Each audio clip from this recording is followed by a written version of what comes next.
If you are completely bored, can you get a hair transplant? In this video, we'll break down what is really possible. I'm Dr. Farole. I'm the Director of Philadelphia Hair Restoration. I am Dr. Nam, Assistant Director at Philadelphia Hair Restoration. If you want to learn more about hair restoration, check out the videos on our channel. Can you get a hair transplant even if you are completely bored? The answer is yes. When it comes to hair transplant, everything is about donor and supply ratio. As long as you have enough donor, either from back of your head or other parts of the body where you have permanent hair, genetically permanent hair, including chest or beard area, as long as you have enough donor to cover the area that you need to restore, it is possible to get hair transplant done. So how do hair transplants really work? In all hair transplantation, you need, number one key is donor site. You have to have hair somewhere to be able to transplant or move good healthy hair from an area where they're dense and can afford removal of hair to an area that you want hair. It's as simple as that. So an example, of course, is in frontal balding, temporal balding, especially men want hair there. That's the typical receding site, as we all know. We then take it from the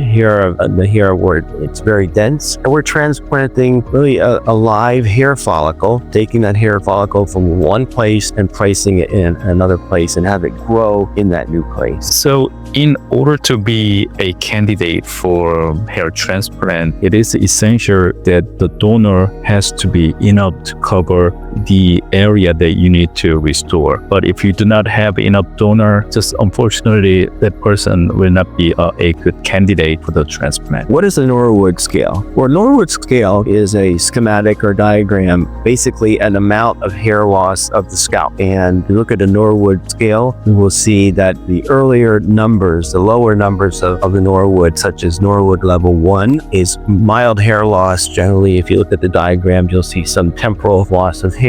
And as you increase the numbers in the Norwood hair scale, some 6 and even sub-patterns, you'll see that the image shows more and more hair loss as you go into the higher numbers. So it's a degree of severity of hair loss. On the Norwood Scale, if you're talking about who is a good candidate for hair transplantation, the lower numbers of hair loss, again, with numbers 1 and 2, have lost less amount of hair, which means you have a lot of donor site, and those are good candidates. Up to 4, 1, 2, 3, 4, those patients are still good candidates for hair transplantation. So basic rule of thumb is as the Norwood Scale gets higher, it simply equates to less and less hair, to the point where there is no Norwood 7, but if there were, that would mean you don't have any hair at all. And that means, of course, we have no donor site and you're ineligible to receive a hair transplantation unless you go to a total body hair, and we find some hair in other donor areas, which could include the chest, the legs, or even the pubic area.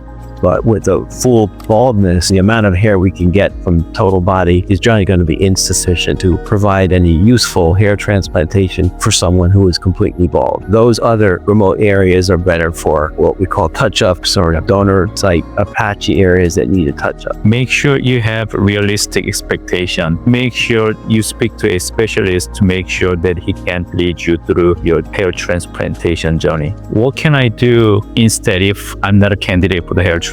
So there is another option called SMP. It's skin micropigmentation. However, this is not as permanent solution as hair transplant, but this will definitely create density filled-in look for you. So that's another option you may take if you do not have enough donor to become a candidate for the hair transplant.